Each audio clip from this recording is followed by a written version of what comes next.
মুরলির তারিখ 12 ফেব্রুয়ারি 2024। ওম শান্তি। মধুবন থেকে বাপদাদা বলছেন, মিষ্টি বাচ্চারা, তোমাদের মোহের তার এখন ছিন্ন হয়ে যাওয়া চাই, কারণ এই সমগ্র দুনিয়ার বিনাশ হয়ে যাবে। এই পুরানো দুনিয়ার কোনো জিনিসেই যেন রুচি না থাকে। প্রশ্ন, যে বাচ্চারা আধ্যাত্মিক, রুহানি নেশায় আপ্লুত থাকে, তাদের টাইটেল কি হবে? কোন বাচ্চাদের এই নেশা চড়ে? উত্তর, আধ্যাত্মিক নেশায় থাকা বাচ্চাদের বলা হয় মস্ত কলন্দর, অর্থাৎ রুহানি নেশায় মত্ত ফকির, সেই ময়ূর মুকুটধারী অর্থাৎ কলঙ্গীধর হয়ে যায়। আধ্যাত্মিক নেশায় বুঁদ তারাই থাকবে যারা রুদ্র মালায় গাঁথা পড়বে। নেশা সেই বাচ্চাদেরই থাকবে যাদের দৃঢ় বিশ্বাস থাকবে যে এখন আমাদের প্রকৃত গৃহে ফিরতে হবে, তারপর আবার নতুন দুনিয়াতে আসতে হবে। ওম শান্তি। আত্মাদের পিতা আত্মারূপী বাচ্চাদের সাথে অন্তরঙ্গ বার্তালাপ করছেন। একে বলা হয়ে থাকে আধ্যাত্মিক জ্ঞান আত্মাদের প্রতি। আত্মা হল জ্ঞানের সাগর। মানুষ কখনো জ্ঞানের সাগর হতে পারে না। মানুষ হল ভক্তির সাগর। মানুষ তো সবাই। যে ব্রহ্মা বৎস ব্রাহ্মণ হয়, সে জ্ঞানসাগরের থেকে জ্ঞান নিয়ে মাস্টার জ্ঞান সাগর হয়ে যায়। তারপর দেবতাদের না ভক্তি থাকে, না জ্ঞান থাকে। দেবতারা এই জ্ঞান জানে না।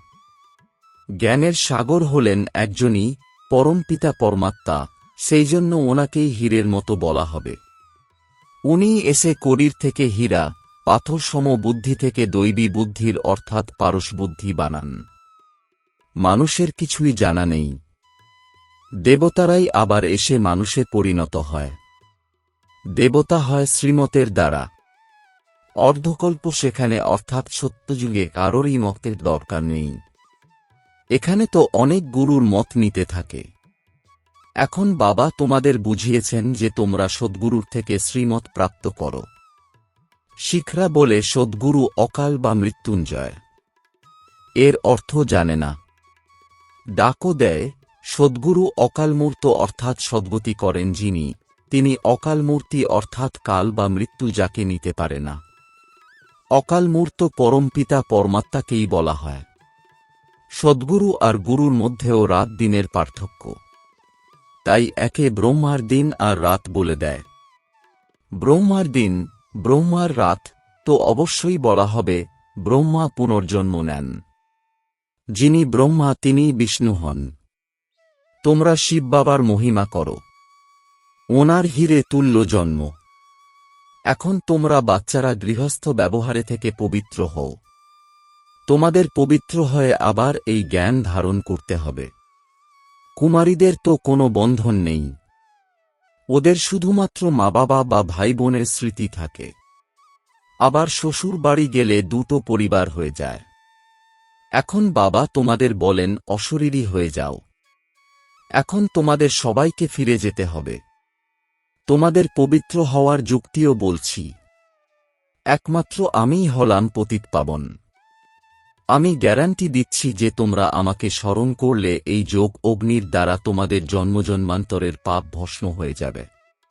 যেমন পুরানো সোনা আগুনে ফেললে তার থেকে খাদ বের হয়ে যায় আর সত্যিকারের সোনা থেকে যায়। এটাও হল যোগ অগ্নি।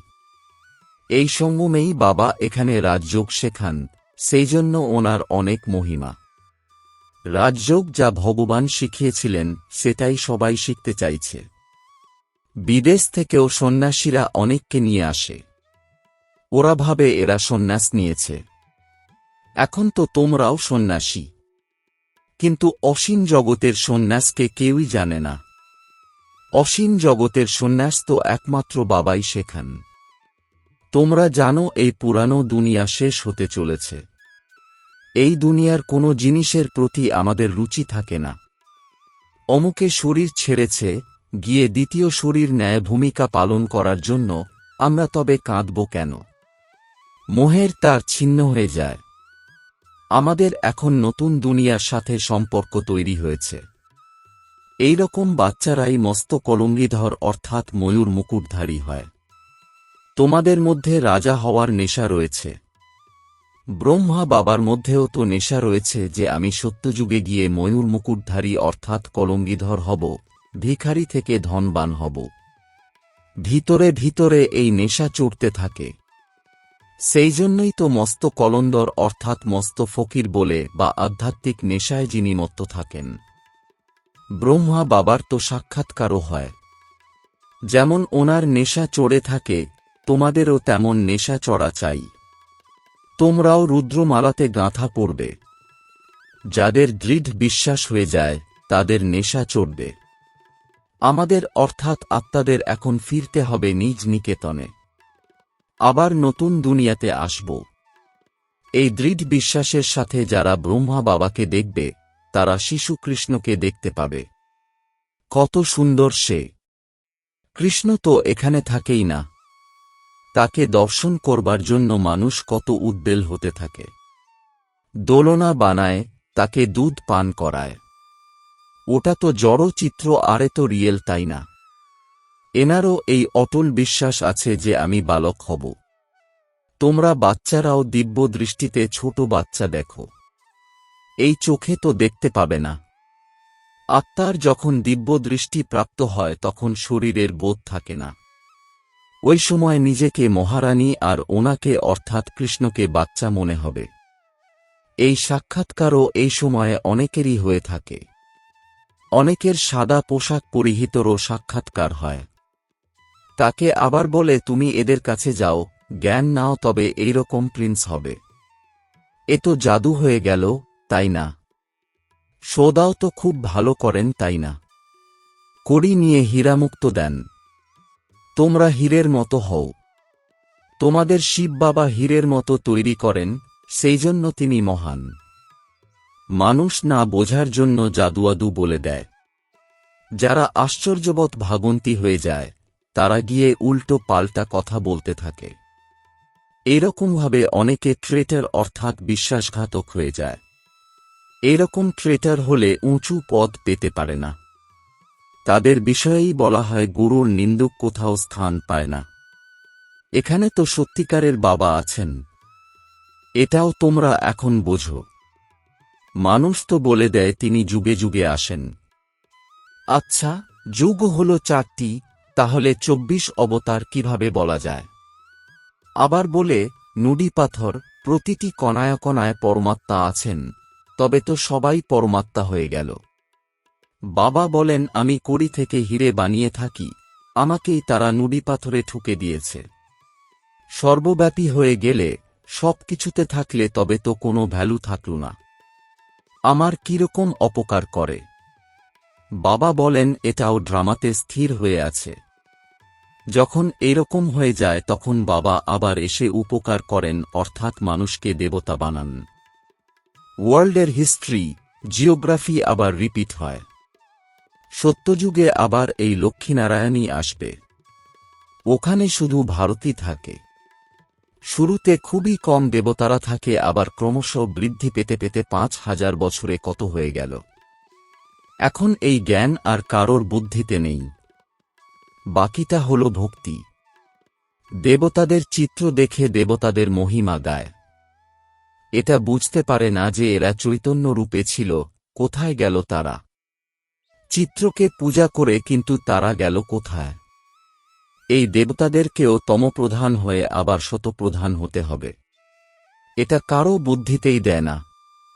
এরকম তমপ্রধান বুদ্ধিকে আবার শতপ্রধান করে তোলা বাবারই কাজ। এই লক্ষ্মীনারায়ণ পাস্টে হয়ে গেছে, সেই জন্য এদের মহিমা হয়। উচ্চতমের চেয়েও উচ্চ হল একমাত্র ভগবান। বাকি সবাই তো পুনর্জন্ম নিতে থাকে। উচ্চতমের চেয়েও উচ্চ বাবাই সবাইকে মুক্তিজীবন মুক্তি দিয়ে থাকেন। তিনি না এলে তো আরোই ওয়ার্থ নট এ পেনি অর্থাৎ মূল্যহীন, তমপ্রধান হয়ে যেত। যখন এরা রাজত্ব করত তখন ওয়ার্থ পাউন্ড অর্থাৎ অতি মূল্যবান ছিল। ওখানে অর্থাৎ সত্যযুগে কোনো পূজা ইত্যাদি করা হতো না। পূজ্য দেবীদেবতারাই পূজারী হয়ে গেছে, বাম মার্গে গিয়ে বিকারী হয়ে গেছে। এটা কারোরই জানা নেই যে এরাই একদিন সম্পূর্ণ নির্বিকারী ছিল। তোমাদের ব্রাহ্মণদের মধ্যেও এই কথা নম্বর ক্রম অনুযায়ী বুঝতে পারে। নিজেই সম্পূর্ণ বুঝতে পারে না তো অপরকে কি বোঝাবে? নাম হল ব্রহ্মাকুমার কুমারী, বোঝাতে না পারলে তো ক্ষতি হয়ে যাবে। এই জন্য বলা উচিত আমি বড় দিদিকে ডাকছি, তিনি আপনাকে বোঝাবেন। ভারতী হীরের মতো ছিল, এখন কড়ির মতো। বেগর অর্থাৎ ভিখারি ভারতকে মুকুটধারী কে বানাবে? লক্ষ্মীনারায়ণ এখন কোথায়, হিসেব দাও। বলতে পারবে না। তারা হল ভক্তির সাগর, সেই নেশাতেই মত্ত। তোমরা হলে জ্ঞান সাগর। ওরা তো শাস্ত্রকেই জ্ঞান মনে করে। বাবা বলেন শাস্ত্রতে আছে ভক্তির নিয়ম কানুন। তোমাদের মধ্যে যত জ্ঞানের শক্তি বাড়তে থাকবে, তোমরা ততই চুম্বকে পরিণত হবে। তখন সবাই আকৃষ্ট হবে, এখন হচ্ছে না। তবুও যার যতটা যোগ, যতটা শক্তি, সেই অনুসারেই বাবাকে স্মরণ করে। এমন নয় যে সব সময়ই বাবাকে স্মরণ করছে। তবে তো এই শরীরও থাকবে না, অর্থাৎ কর্মাতীত হয়ে যাবে। এখন তো অনেকেই ঈশ্বরীয় বার্তা দিতে হবে, পয়গম্বর অর্থাৎ বার্তাবাহক হতে হবে।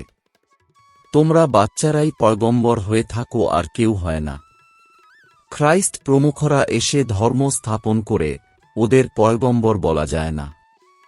সে শুধু খ্রিস্টান ধর্ম স্থাপন করেছে, আর কিছু করেনি। সে কারো শরীরে এসে ধর্ম স্থাপন করে, তারপর তার অনুসরণকারীরা আসে। এখন তো এই রাজধানী স্থাপন হচ্ছে। পরবর্তীকালে তোমাদের সবকিছুর সাক্ষাৎকার হবে। আমরা কে কি হব, এই বিকর্ম আমরা করেছি। সাক্ষাৎকার হতে দেরি হয় না। কাশী কলবট খেত, একদম দাঁড়ানো অবস্থায় কুয়োতে ঝাঁপ দিত। এখন তো সরকার সেই কুয়ো বন্ধ করে দিয়েছে। তারা ভাবত আমরা মুক্তি পাব। বাবা বলেন মুক্তি তো কেউ পেতে পারে না। অল্প সময়ে যেমন সমস্ত জন্মের শাস্তি পেয়ে যাওয়া যায়, আবার নতুন করে হিসাব নিকাশ শুরু হয়। ফিরে কেউই যেতে পারে না। কোথায় গিয়ে থাকবে? আত্মাদের বৃক্ষের শ্রেণী নষ্ট হয়ে যাবে। আত্মারা নম্বর অনুযায়ী আসবে, আবার যাবে। বাচ্চাদের সাক্ষাৎকার হলে তখন এই কল্প বৃক্ষের চিত্র ইত্যাদি তৈরি করে।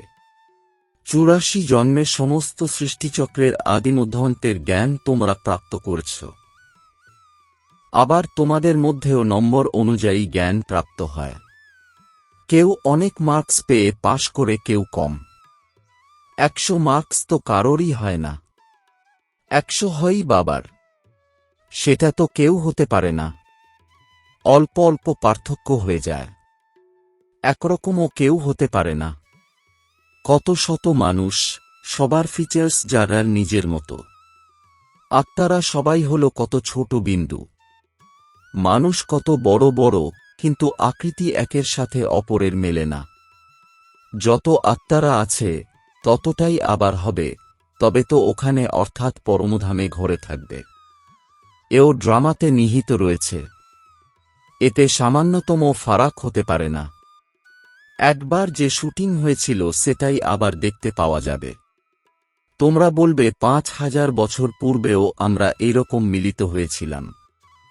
1 সেকেন্ডও কম বেশি হতে পারে না। ড্রামা যে যাদের এই রচয়িতা আর রচনার জ্ঞান বুদ্ধিতে আছে, তাদের বলা হয় সদর্শন চক্রধারী। বাবার থেকেই এই নলেজ পাওয়া যায়। মানুষ মানুষকে এই জ্ঞান দিতে পারে না। ভক্তি শেখায় মানুষ, জ্ঞান শেখায় একমাত্র বাবা। জ্ঞানের সাগর তো হল একমাত্র বাবা। জ্ঞান সাগরের থেকে, জ্ঞান নদীর মাধ্যমে মুক্তি, জীবন মুক্তি পাওয়া যায়। সেসব তো হল জলের নদী। জল তো সর্বত্র আছেই। জ্ঞান পাওয়াই যায় সঙ্গমে। জলের নদীসমূহ তো ভারতে বইতেই থাকে, বাকি তো এত সব শহর সব শেষ হয়ে যাবে। কোনো খণ্ড পড়ে থাকবে না। বৃষ্টি তো পড়তে থাকবে। জল সাগরের জলে গিয়ে পড়বে। কেবল এই ভারতেই থাকবে। এখন তোমাদের সব নলেজ প্রাপ্ত হয়েছে।